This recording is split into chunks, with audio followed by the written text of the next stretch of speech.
So what I'll do is I'll read over the case of Star, and then we can go over basically some of the indicators in developing our session plan. So Star is a handsome 12-year-old quarter horse. He loves trail riding with his mom, Cindy, and in January they were out trotting on an icy trail, and Star kept slipping before Cindy could reach a less slippery part of the trail. Now Star doesn't want to get out and go. He's hanging his head and walking like an old horse. Cindy has noticed his gait looks short, especially on his forelimbs. There seems to be a bit of swelling around his scapula, and Cindy has called an acupressure practitioner to see if you can help Star with an acupressure session. So we'll start out with what would be some indicators that you would see with Star. Short gait. Okay, short gait. Forelegs. Hanging head. Hanging head. Yeah. The swelling. Swelling. Yeah, the swelling on the shoulder, yeah, Mm-hmm. and the scapula, yeah. How about anything else? I wondered about the slipping. I mean, I realize it's icy, but doing some slipping must have that caused. Yeah, That was Yeah. kind of cause and effect. yeah, so that's a good point. So yeah, some things like you said, scapula swelling, the lower neck, the drooping of the head. He seems to have a shorter gait, slower, in pain. And that's a good point that we'll get to about is, did it have something to do with this slipping? So, so anything else anybody can think of, or? Okay. So would you say this is, if we go to number 2, is an acute or chronic condition? Acute. Acute. Okay. So why would anyone want to say why acute? And I think me, right? Or is it Alice kind of hit on that? Well, she said he loved trail riding before, Mm-hmm. and all of a sudden he's all hanging his head. Yeah. So how about Leslie? What do you think, or Alice? Yeah, I was just like, it seems like it had a quick onset after the slipping, and it seems more like an injury versus a chronic disease kind of situation. Right.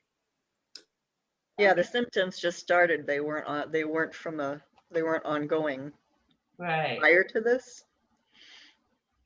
Yeah, so that's a good point. An acute injury where chronic would be more like a long-term deficiency, like what you might see in an older horse that maybe has some arthritis, where an acute condition would be more seen in a younger animal. Of course, it can happen in a younger animal if they're born with a certain deficiency or issue. But especially since it came on so quickly, he didn't seem to have any other problems. He was a pretty healthy, happy horse who loved to go on the trails. And I think somebody brought up the slipping on the ice, so that could have been the cause. Any ideas on what you think might be going on with him? I mean, I guess we wouldn't really know. What would be something like a good point, I would say, before working with this animal would be like a vet visit to make sure. The There other is. thing I'd like to mention about the acute injury, that it's a repetitive slipping affecting specifically ligaments and possibly tendon, causing some level of muscle strain. Mhm. We don't know, and that's why you need to think about going to a vet if this happens. The other thing is to think about, I don't know if any of you are horse people, but if a horse has shoes on and they're going on ice, it's like being on ice skates. It's incredibly slippery. So if they're not shod in their natural hoof, it's less likely to happen but it still can happen.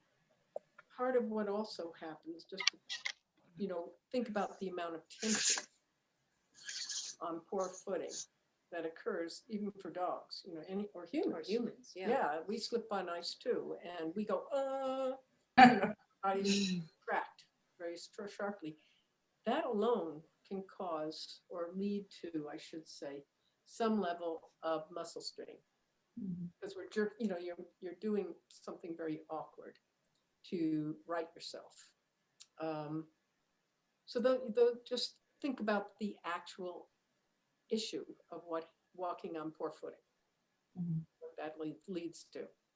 Yeah. So when you're looking at this sort of thing. So that was my 2 cents. How about anything else, Nancy or Jesse? You think of anything? You're good?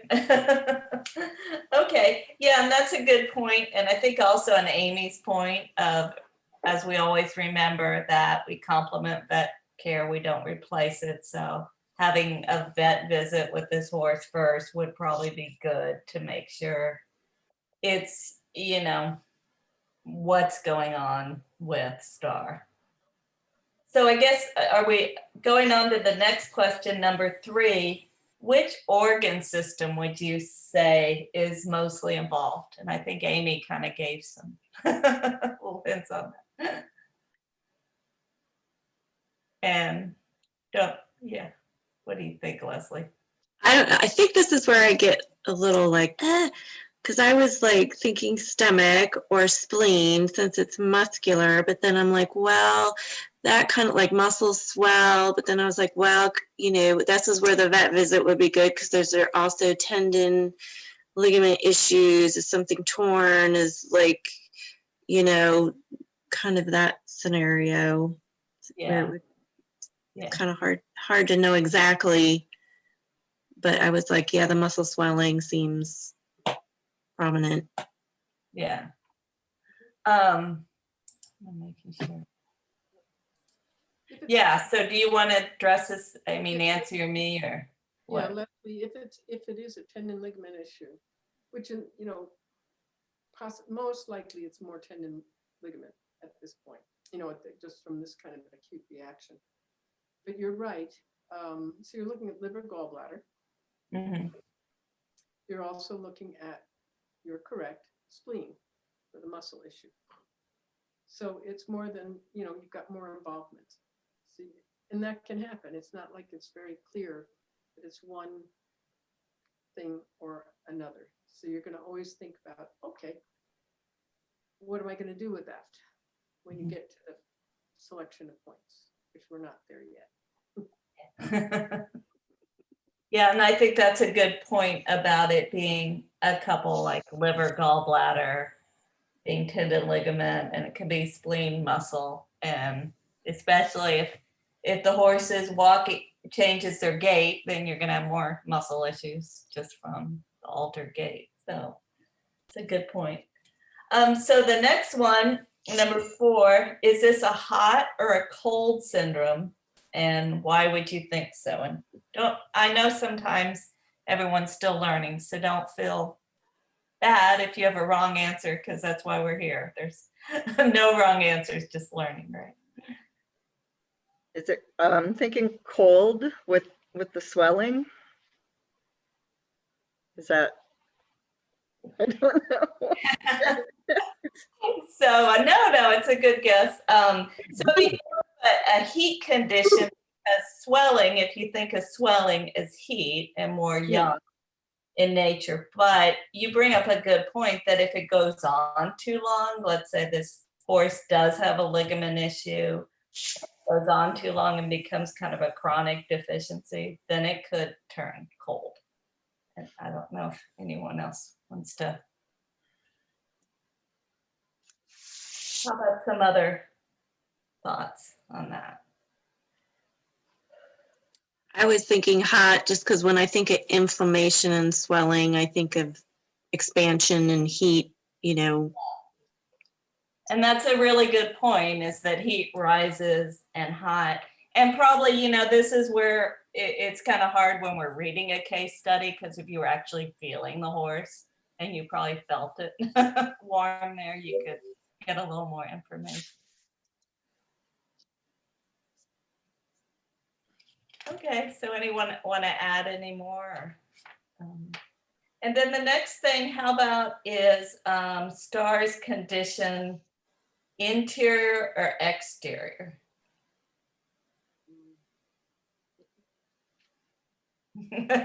Amy's smiling. She's like, now we're getting to the hard stuff. Remember that it's acute in nature, hot in nature. So it's excess in nature. What does that make it automatically? Exterior. Yay! I was gonna say exterior, but Very yeah, nervous. good. Very good. It lines up that way. Yeah. That's the beauty of it at your level. You know, eventually you're going to have very more complex, but that was really good. Yeah. Yeah. Yeah, and remember that exterior conditions are usually acute and superficial. So, and the ice is a good point. That star slipping on the ice is a good kind of hint on that too. I think also that you brought a good point, and I don't know if Amy wants to go into this, that a problem can become interior if it goes on too long or if the pain goes too deep in the body. So right now, remember, exterior conditions tend to be superficial, but if they go too deep in the organ system, they can become interior. Yeah. So so right now he has an exterior condition, but it could become interior unless star is getting treatment and taken care of. And that's kind of, I think, Amy, I don't know if you want to go into this, talking about how it goes from the stomach, spleen, going into, if it gets into the liver, that it's not good. I don't know if you want to elaborate on that, or Nancy. A little more complex thought that think about the animal in pain and their contraction. If there's a constriction of the entire body, which begins usually with that constriction with a stomach spleen. That's your body goes like this with your muscles, you're tied up in your stomach. And that can lead, if it continues to go deeply, to liver, which is very dangerous. Once a horse's liver is affected, it's a lot of work to help it. Horses do not regenerate their liver very well, almost not at all. So it's something to keep in mind if you have horses. Okay. How about Jesse? Do you want to add anything on that? Since I know you work with a lot of horses too, so. I can't hear you. Sorry, it recognized that I started talking and it said, no, you're still muted. Like, okay. Up here in Canada, it's a fairly big horse area, and I find that as long as you can feel the horse, it definitely helps with body temperature. But when it comes to chronic issues, usually either they've been injured when they're young, they're under stress just from constant, like they're a sporting horse. So they do, hunter dressage, any kind of the really high up level, because apparently up here in Ontario is very, very big in the horsing industry, and there's hundreds and hundreds of horse shows, and there's a lot of horses that are overworked, and that's usually when you see the more chronic conditions. And repetitive injuries. Yeah. That's a good point on the repetitive, and kind of getting back to what Amy was saying about things becoming exterior to interior and hot to cold. So. Okay, so how about the session principle for STAR? What would you say the session principle is? Nancy has a good addition. Oh, good. Sorry, Nancy. Oh, that's okay. You mentioned that horses are, for their survival, don't want to show that they're injured, because if they're seen as weak in the herd, then they become more of a prey. They can be, you just don't want to appear weak. So sometimes horses, and they get left behind. So sometimes horses just by their nature don't automatically show that weakness. And so an acute injury can go deep more quickly just because of that, in a sense too, because they're into hiding it, and it can go further and further, and then people don't address it, which exacerbates it as well. So Jesse's point of, if you can get somebody out and feeling the animal, just that in and of itself can make such a huge difference, especially if it's done, the more quickly it's done, horses, dogs, humans, the better. Mhm. Okay, great. All right, well, let's go on to the next issue on number 6. So on the session principle, what do you need to do to help STAR? Do you need to clear or tonify young or the heat, sedate dampness, dispel wind? So I guess we know with STAR that it's an acute condition. It's a hot syndrome at this point, exterior. So on that case, what would you be doing? Would you need to be, how would you treat that? Would you clear or tonify?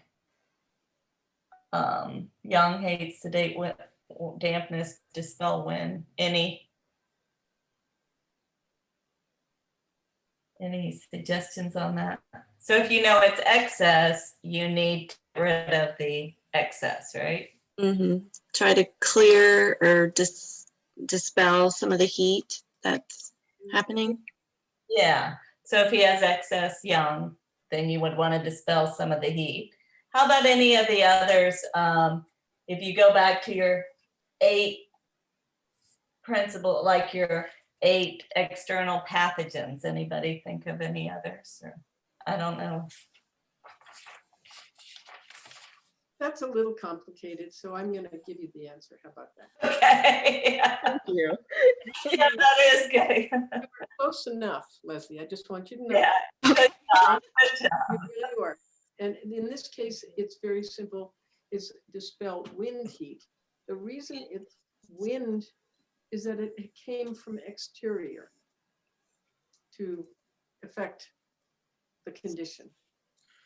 And it is, muscle tends to be a wind issue. It's a moving issue. So it's wind heat. Yeah. And like Amy said, that's a little bit more complicated. So don't ever feel bad if you're like, oh, I didn't get that, or You shouldn't thought feel of bad. something else, because we're It was a very, if you went with that, you would have gotten a full grade, no matter what. So Yeah. I'm just adding the other little sort of part of it, little twist to it. So don't worry about that. Your approach to it is going to be the same. Yeah. Does that help? Okay. And then the number 7 is, which acupoints would you select based on your session principle that we need to dispel this wind heat? We've got an excess condition. And remember, there's no wrong or right. There's a lot of different points you can use. So if the ones that we chose are not the same as you, that doesn't mean they're not still good points. So does anybody want to give it a shot? Which ones you chose and why? Amy, Alice, put you on the spot. I didn't, because I wasn't sure. Okay. To be honest, I thought I was going to be able to just listen. How about Leslie or me? If you don't have them, that's I fine. have no idea. I read the book and there was so much detail when it got to the points. I just have no idea. I would need a real class with you. Yeah. I feel bad because I didn't spend as much time on this as the canine one. So, I mean, I put a few down, but I can give that I started with, and I only put 3 down, and then so anyway, I'll just go with, I'll tell you what the 3 are. Not in any particular order. At first, I was going to choose lung 7, for the master point for the head and neck, since the head was drooping. We're talking about, some of that inflammation in that area. and lung 9, source point for shoulder and back pain. I was also, the other one I had started to pick was small intestine 9 for pain and stiffness of the scapula, shoulder, neck, and forearm to reduce inflammation. That one. Okay. But I didn't really go through like, okay, which was the organ system and do we need to do something to tonify or like, you know, blah, blah, blah, or sedate in this case. You know, I hadn't gotten to that. Yeah. I hadn't done it, which I probably should have done that first, but I No, that gets pretty complicated and pretty high level. So I think everybody's doing great. So, and that's the whole idea with doing this, is to go over it and learn it. I'd like to say that small intestine 9 is a great point, and it's for shoulder injuries. And it's one of those points that to me you just fall right into, and I've had a lot of success with that point over the years. It's sort of a hidden point in a way, and it's not used as much, and it's to me it's an easy one to find. On horses it is more so than dogs. Well, it's actually, small intestine 9 is part of surrounding the dragon for shoulder. When you take a class with us, you'll learn different surrounding the dragon. The dragon is the owie, the what hurts, and that's the shoulder. It's one of the ones, the surrounding the dragon, by the way, for the shoulder itself, but that's when you're right at the shoulder, is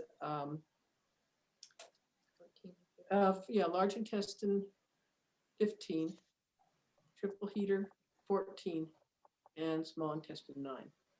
Yeah. So those are the points that are surrounded, you know, basically will affect the local area of the joint. But there's a philosophy of starting with what's called a distal point. Now the philosophy has to do with the fact that you don't spank the crying baby. You stay away, you don't hurt what hurts. Don't work too locally so that the baby isn't hurt, you know, the crying baby isn't further hurt. So the philosophy is to start with the distal point, and one of the very good distal points for the shoulder itself is small intestine 4, which happens to be the source point as well. Good job. Yeah. Yeah. And I it is think considered the distal point for the 4 limbs. So the entire limb is being affected by it, which is cool. The other ones that I have down, which might be helpful, is gallbladder 34, the influential point for the liver, tendons and ligaments. The local points that I chose, and I like what you did for the neck and the lung, and I thought that was a very nice move. But I'm going to suggest that the local points in this case is gallbladder 21, which is right at the scapula. You draw it right in the middle of the scapula. Draw your fingers down, straight down the neck, and you bump into it. It's a really cool point. So that's gallbladder 21.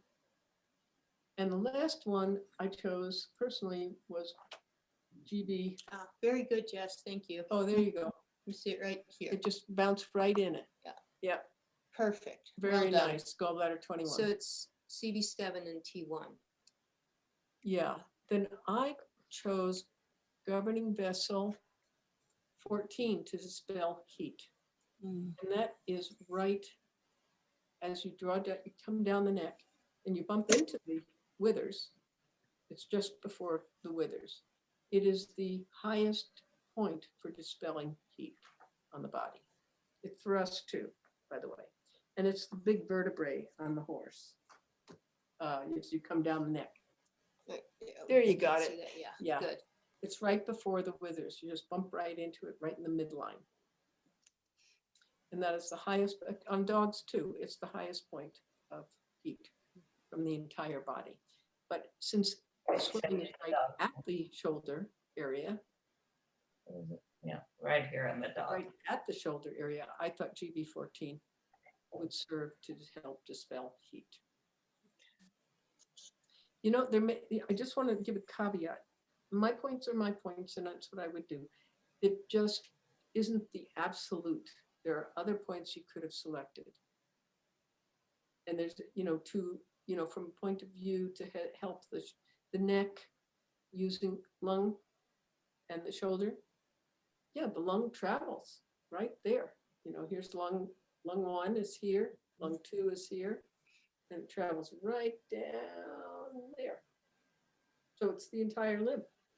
So that I'm not going to, that could have a positive effect, Leslie. Do you ever do, like, say you have a limb, would you ever do, like, say, a point at the beginning of it and a point at the end? Or is that not, just doesn't make sense? Like if you did one up here, like if there was a meridian running down it, would you do one here and there, like on both ends of it, the distal and the proximal? That's not, that at times you do that when you want to move chi through the limb for some specific reason. So that's, triple heater is a good one because it's right there. Yeah, there are times that we do that, but we also use, the Jingwell points, the ones that are right at the end of the little, at the coronary band on a horse and on the digits, on the nail beds of the digits for the doggies. Thank Yeah, you. there you And are. those points have the attribute of clearing the entire meridian. So that's why you'd go more with that point than one at the top and one at the bottom. Okay. Yeah, acupressure is based originally on Tui Na, which is the original acupressure massage. And their recommendation is starting always with a distal point. That's the protocol, is you start with a distal point. Then you move closer and see how close you can get to the local points. And I can think of a great example of that is that I have a dog with one eye, and she does not like local points around her eye, obviously, because she just has one eye. And you have a blind dog, so you understand. So I do liver 3 a lot, which is a distal point, because she's a lot happier with me going on her back paw than right around her eye. So yeah. We probably should move on to Toby. Yeah. Okay. Yeah. So we don't run out of time. Toby is our next case study, and I'll just read Toby real quick. Toby is a 10-year-old dog. He loves getting out and romping in the park. He's an average size golden retriever. He's got a good weight. He likes to swim, play with his other doggy friends, and he's generally a pretty happy, easygoing dog. Lately, Toby's been having trouble jumping in the car. He's also, his guardians have noticed that he seems to be slower to get up when he's napping. His hips are stiffer, and there seems to be some loss of muscle tone in his back legs. So let's start out with talking about what are some indicators of Toby's condition. Anybody want to? Stiff hips, Yeah, stiff hips. Okay. lower getting up, Okay. less muscle tone or lower muscle tone, Yeah. difficulty jumping in the car. Yeah. Exactly. Anything Is it else? a clinical sign? I'm just curious if a clinical sign can be good weight. I mean, is the weight come in there? I mean, if his weight wasn't in a good place, then that would be an indicator. Yeah. Well, I don't know if anyone wants to add on that. I mean, probably they're bringing that up about, I don't know. I think, Amy, did you write, I don't know if anyone wants to add. Probably if he is he's getting a little older. He's 10, so he's not young. If he was overweight, the weight could be, I think they're trying to eliminate that as a reason for the stiff hips. Would that be about, yeah. Yeah, when I wrote this, I tried to make it as clean and clear as possible as to what the condition was for beginners. So you'll always made up. Remember that. Summer-based, but the names have been Summer-based, changed to yeah, protect the Yeah. And there are a lot of overweight dogs, so like, we want to eliminate that as a factor. And if it were a heavy dog, the difficulty would increase. I saw a dog yesterday that I couldn't believe, an older dog in a shop. And I went, oh my God. You know, Yeah. the arthritis was very evident. Mm. Okay, so in this case, what would you say with Toby? Is this an acute or chronic? And I do want to add that you can have both. So this one's a little bit less straightforward than Star. So Was that a hint? Because then I want to say both. okay, yeah, good job. Yes, it was a hint, not so subtly disguised. Yeah. Yeah, So what would be the acute part? Anybody? Jumping in the car? Yeah, I think one thing, and maybe as a go, is if the joints are inflamed or swelling, the fact that, and like I said, it's always hard because you're not seeing the dog, you're not getting the 4 exams where you sit down and get all the information. But if this is something kind of the hint is like lately, it's not like something they've seen a long time, just like recently we've seen he's having these problems. Mhm. Well, I'll just jump in since I don't want to create Yeah. suspense around it. You know, obviously the dog's aging, right? Has arthritis, at least starting. And from what we can tell, yeah, we have a dog who's making noises now. In and of its nature, arthritis is a long-term chronic issue, right? Mhm. Mhm. But, and here's where MA is correct, often there are times of acute inflammation and swelling. Mm. Now, in my story, I don't say that he's in inflammation, you know, that we're having an inflammation of the joint at this time. But we are having a chronic deterioration due to age, due to arthritis, bone loss, joint loss. If it were acute, you'd be touching the dog and you'd be feeling the heat from the joint. If you're just seeing physical signs, and that's what the owner reports, then you're going to go with a cold condition. Oh, whoops, I gave that away. You're going to go with a chronic condition. Excuse me. I didn't mean to drop that one. I'm sorry. It's really hard. It is hard. Yeah. I'm It's sorry. okay. So how about go ahead, sorry. No, I'll keep rolling. So for Toby, would you say which organ system or systems is mostly involved? And you can have a kind of primary, secondary too, like we did with Star. So we have some hints. If he has stiffer hips, that would probably be bone, and then you've got some decreased muscle tone. So what would be anybody? So wouldn't bone be kidney and bladder, those, and then you have the spleen for the muscle deterioration as well. Good job. So now, like, which one goes first? I probably I don't know. That's where I was like, okay, what goes first? What's more chronic? Probably the arthritis. Right. And I would guess. Right. Your guesses, all your guesses are really good. It's kidney mostly because it deals with bone and cartilage, right? Which are physical part of kidney. And spleen involvement is the muscle loss, right? Mm-hmm.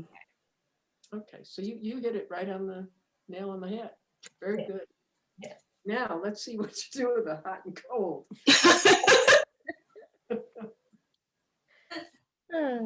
I had put cold. Being it's chronic and kind of aging, and there's slowness and weakness. Yeah. So yeah, definitely could be cold because bone, cartilage deteriorating, muscle wasting. Could it be hot too? I thought it was hot In- with the older dog. Does that? I don't know. I needed to do more research. Okay, if it I'm were, just a newbie. You're yeah, doing well. you're doing really well. If it were an if the story had included an inflammation, it could be hot because arthritis, the root is kidney, and arthritis and loss of bone, that's the root, and that's kidney. Whereas an inflammation of the joint would make it an acute condition. Now, as an acupressurist, you deal with what is at the moment. It's just like Western medicine. We approach it, if it were acute and hot, you deal with the heat. But knowing that Toby doesn't have that at the moment, no acute inflammation, we would go and approach it from the cold, as a cold condition, chronic and frankly deficient condition. And stiff hips wouldn't give you a cue into being arthritis necessarily. If it were presenting it, if you touched the dog and it was presenting hot, yes, Yeah. it's as simple as that. But the up and down on cold would be the same. Yeah. Does that make sense? The up We- and down, Yeah. getting up. So getting up is what you meant? Yeah. Yeah, exactly. If you're doing your assessment and you come to the place on the hips or the stifle or the hock and they're hot, that's a real indicator of a heat condition and an acute inflammation. If you're coming down and you're touching the dog and you're feeling through the, especially the hindquarter, which is where it shows up, tends to show up more likely, then, and it's cool, it's cool to the touch. And very often dogs present, in that thing with the cool loin at that point. You're dealing with a cold condition. And I think a good point with these older dogs that Amy brought up is a lot of times they're going to have multiple issues, and you really need to, and if you're working with these dogs, it's going to be what is most pressing at the time. Yeah. And it might be different each time a little bit, and it may not be. So. Okay, so in this case, interior or exterior, and then we brought it the cold and the hot, and I don't know if you want to kind of continue on that, Amy, or since that's a little bit more. So which is which? If they're both, could be both. So remember the exterior is the more acute and interior is deeper in the body. So I was thinking for the interior, there being deficiency in qi and blood producing muscle weakness and the arthritic type symptoms or the stiffness type of thing. Yes, on that part. but kidney qi is depleted. He's old. Mhm. Kidney qi starts out big upon birth and decreases with age. So in that process, Toby's pretty close to, he's a big dog, so he's not going to live a whole lot longer. And actually, this dog does exist. He lives in England with Heather, who's our affiliate. oh, it's Heather's dog. Heather's dog. So Toby, and he's a Doberman Pinscher. Yeah. Anyway, we have a dog who's having a nightmare, I think. Just a dream. So we have kidney qi depleting, and we've got spleen qi as well on its way. It's starting to have a yin deficiency, what's called a yin deficiency. Not enough yin, not enough substance, the muscle, not enough substance, not enough yin, it's depleted. not emaciated, but loss of muscle. Yeah. So you've got the spleen insufficiency, and you've got a kidney depletion, loss of kidney chi. So what do we do? Yeah. So you have, and then did you want to talk about the hot part of it too? The inflammation? Oh, if it were inflammation and you've gone down and you're feeling the dog and its hips are hot, the stifle is hot, whatever, you're dealing with a heat condition. And at that moment in time, it is an excess condition. And it is exterior in nature. It's short term. Arthritis is a tough one. It's if it's hot, you're dealing with an acute condition.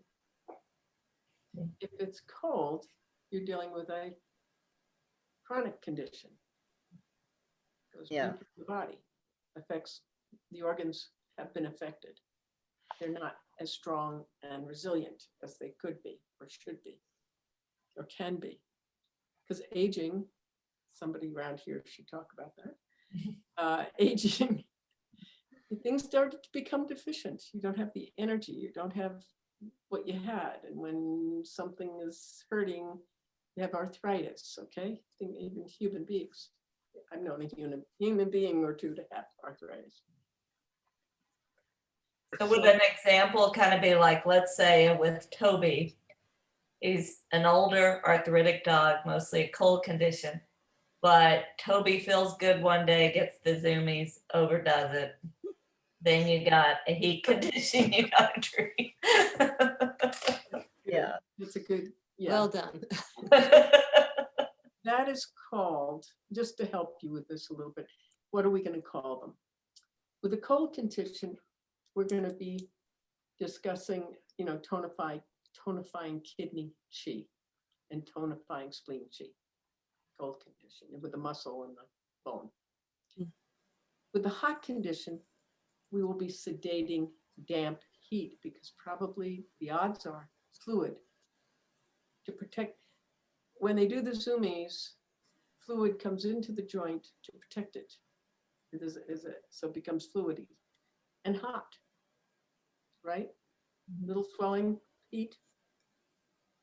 Okay, that's called, we're going to be looking at it as sedating damp heat from our Chinese position. All right, so let's move on, since I know we only have a little bit more time on the session plan. And we'll talk about, like we said, you guys are doing great. This is a very complicated, a lot more complicated than STAR. So let's think about what are some things you would do to help with the cold part, to tonify the kidney chi, tonify the spleen chi. Any points that you would think of for that? Anybody?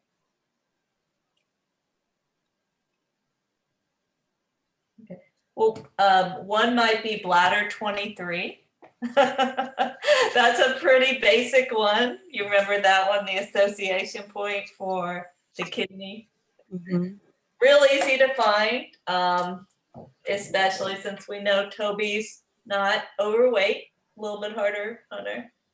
That you go straight up from the rib, the last floating rib, find the bottom of it, go straight up to too soon off the spine. Which point is that? Did you say bladder or kidney? Bladder 23, Okay. your Yeah. association point for the kidney. Okay. Because as Amy pointed out, we're born with all our kidney chi, and as we get older, it depletes. So in older dogs, that's always. Is that both legs? I mean, Oh, both sides? does that affect? Yeah, because it said both hind legs were kind of slow. Yeah. Yeah, you're going to work the points on both sides. Okay. That help? Mhm. You'll work the points on both sides, whether one, let's say, hypothetically has hip dysplasia, whether one's worse than the other. I think that would be more of a vet call on that. So, and that would also get to the muscle too, yeah. Okay, so how about some others? Anybody think of other good points that maybe you've used for his back, his hips, or cold conditions, his overall arthritis? How about Jesse? Jesse's been quiet too. I have two I can think of. Okay. The first would be bladder 40, the master point for the hips and back, which is right here. That is such a great point too. And it's so easy to find. I love it. The other one is stomach 36 because it is on the hind end, but it's also a chi point or a high chi point. So it's also my favorite point of all time. So I like to use it when I can. Anybody remember what stomach 36 does? And I have a real good photo of it for you today. It's a master point. I was going to say, is it master point for where? Don't tell For his stomach. Don't tell me. Gastro- me. Master point for stomach, because it's that. The digestive tract and the lower abdomen. Yeah. So it covers a lot of stuff. Yeah, and it's right under, you can see, right under where you find the knee, the patella, you kind of drop into that right on the top of this. It's the, yeah, this muscle right here. And you can see actually, I don't know if you can see that picture of my dog. She had that done today. Oh, Can't see it. It's hard to see here. Oh, for him.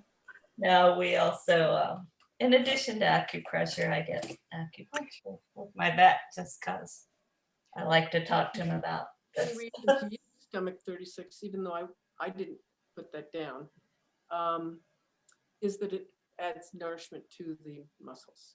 Mm. It refines stomach chi, Yeah, so that refinement helps nourish the muscles yeah. and enriches the blood, which is good. And I think you also had some other good ones, Amy, didn't you? Kidney. Yeah, I had kidney 3 because it's a source point for the kidney, and frankly, every older dog I work with or have ever worked with, I always have kidney 3 because it is the source point for kidney. Yeah. And it is the top of the hock in that thin skin area. And you have 2 possibilities of looking at the You can also hold it with bladder 60. Yeah, Nice twist. and helps with pain. If you which have- is another good one for the hind end. So you can do a twofer and do both. Yeah, that's a The good other point that I have is spleen 6, and spleen 6 is bullet. yin tonification point. In fact, it's the highest yin tonification point on the body. It's the 3 yin meeting of kidney, liver, spleen. Yeah. And it's another one of your master points. Right here, can you see it? My. On the inside, So how about any that anyone can think of for the heat condition, for the inflammation, for the hot aspect? And I think, Jesse, you had one good one on bladder 60 and kidney 3. Were 2 good ones. Anybody have any others? Or any other? Bladder 60, and what was the other one that you said? Kidney 3. Kidney 3, okay. And then those were the 2 that Jesse was saying that you could do. I don't know, Jesse, if you want to show that or that you could do as both. Yeah, where's the other one? So bladder 60 is on the opposite side of the hock. So kidney 3 is here and bladder 60 is here. So you can actually, it's kind of like pinching the back of the leg very gently, where you can hit both points, one on the medial side or the inside of the leg, and one on the lateral side Lateral. or the Okay. outside of the leg.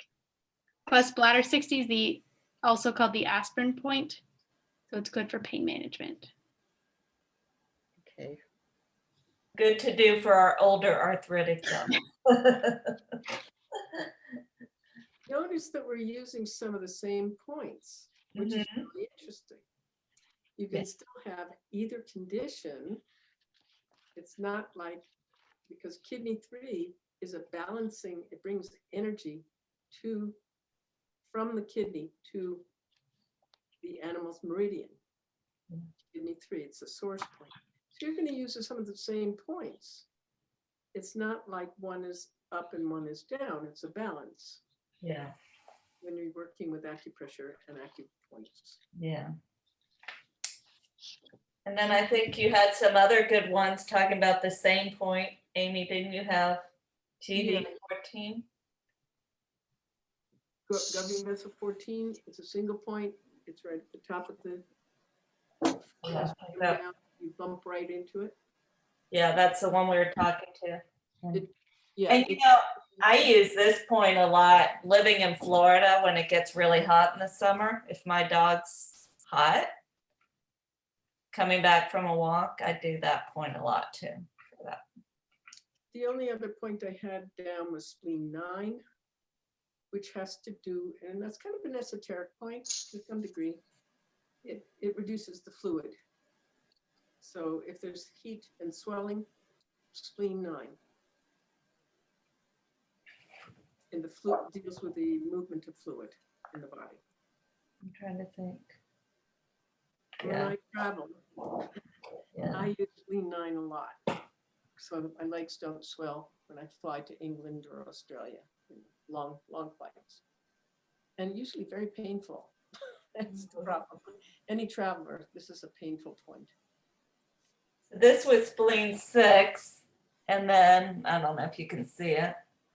And then 9 is up just a little bit, almost. Just Right. below the stifle. Yeah, just below the stifle. So. And those are both, yeah, medial. Front between the two. Anyway, you'll have to come to class to learn all these fun things. Yeah, Yeah. yeah. It definitely makes a lot more sense once you've actually practiced on real dogs and cats and horses. Yeah, So exactly. it's always confusing the first time. Yeah, it is. It is. How about any other questions, sir? I've had a lot of horses. I mean, I've ridden since I was about 4, and I just lost my last one. Oh goodness, last year. I mean, I've had barns and trained and done what. This is the first time in my life I haven't had a horse. So I've had both horses and dogs, and I was going towards dogs, but now I'm thinking that I need to do both because, I mean, I guess I've been sad because I don't have a horse right now, but I've spent a lot of time with horses. So this has helped me to kind of think, oh, maybe I should be going dual.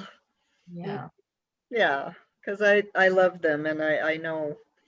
Actually, I lost my last one because his kneecap patella actually got out of joint, and I had a chiropractor come who's a vet, and she literally couldn't put it back. I had to put him down because his patella, probably there was a lot of things that just weren't keeping it in place anymore. It was very sad. I mean, I thought maybe she could just come and just do something to put it back. And she put it back and it just popped back out again. It was very sad, but Well, I'm glad this has given you the idea of getting back with horses and working acupressure with them too. That's great. Do you have horses in your area, Alice?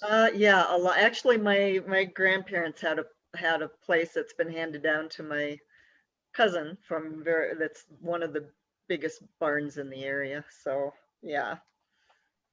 I mean, if I could help We can do people. a class up there. What? I say, you can have us up. We'll do a class up there. We've got 3 Michigan people. Yeah, that's exactly. That would be wonderful if you want Yeah, to travel to That the was UP. the need for flight. Yeah, it's Very cold right now. I bet. Well, maybe not now. Yeah, not right now. Fall is nice. So, thank you. No, I've been vacillating about this, and I knew that I was going to do it at some point, and I just, when your email came out, it was kind of my nudge. So, Great, great. upward and onward. Yeah, and I'll send the recording to everybody. I don't know if it'll be tomorrow, but Friday definitely.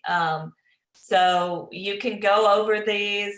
Everyone did great. Don't feel overwhelmed. I think Amy and Nancy said to me when I started the program, and probably to you too, Jesse, that this is a journey. We're just starting and it's lifelong learning. So so we're not going to get to Amy and Nancy's level for a while, any of us. But we're moving that way, and we're learning more. And as we learn more, we can help these wonderful dogs and horses and cats more. Yeah, I started in 1976, so hey.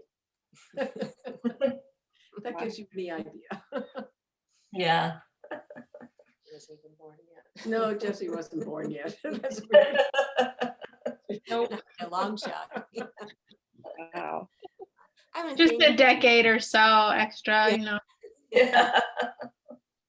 You have an Well, old we're soul, glad you're Jess. here. You do, Yeah. yeah. Jessie has an old soul. She comes at things with a very nice perspective. Yeah. And I couldn't decide which species to learn either, so I also did both. Yeah. Did equine first, and then I did small animal. So did you decide equine first more just because you were working with horses more, or just? Yeah, I picked it because I live in an area that's very big on horses. And growing up, I had worked at a petting zoo, equestrian riding camp, another barn, an autistic riding horse program. So I kind of already had my feelers in with the horse industry. So I started with that first, and then it went so well that I decided to also do small animal. And I had a puppy at the time that was like 4 months old. So that Well, Yeah. we are having classes start in June. Hopefully, everybody I know Leslie's gonna be there, so yay. to be very COVID conscious, restrictions. So, we're going to have special setups. It's not going to have as many people as we normally have. I think that's one of the big points. And just things will be handled differently. So to make it possible Inappropriate. and appropriately. So hopefully we'll be able to get this behind us, and we'll try to schedule some more hands-on and do it in other parts of the country. So hopefully we can be up at Michigan. That would be awesome. So close to the border. yeah. True. Actually, I'm not Love that to see far classes. yeah, I'm not too far from the border of Canada, so Yeah. I But would there love to is one of the borders. Actually, Lower Michigan may be closer than, yeah, depends on which border. Oh, That's true. Yeah. Okay, well, I really want to thank everyone for coming tonight, and you've all done a great job, and hope to see you at the next webinar. right. I think our next webinar, I haven't posted it yet, but it'll be March 10th, I believe. So, and we will go over acupoints. And so we'll go in a little bit different area, but a little bit more in depth on acupoints, deciding when you use them, which ones, things like that. So, And if you have any questions on the case studies tonight, you can feel free to write in some questions, and we'll Right. get back to you. exactly. All right. Well, thank you for coming. It was a lot of fun, and it was great to put faces too with instead of just email. So, really fun. Thank you. okay. Thanks. Thank you for your note in my book also, Laura. That was very sweet. Oh, Put a little, yeah. I little try to put a thank you little note. It was very personal note sweet. and I I'm glad. decided I wanted to give you business instead of Amazon, so. Okay. Well, you will love. You said you got the AccuDog. I think that's what I sent you. Yeah, last week or whatever, I've been furiously going over it, so, yeah, I just have to delve deeper. Good. Yeah. Now you need AccuHorse. Yeah. Sorry, what? Now you need AccuHorse. Yeah, Yeah. I wasn't thinking I was, I mean, I've always had horses forever, so yeah, I Yeah. would like to do that. I thought, oh, I won't be, but I could do it as a business. There are quite a few barns here, so Yeah. yeah. Okay. Well, thank you. I'm glad you're Thanks.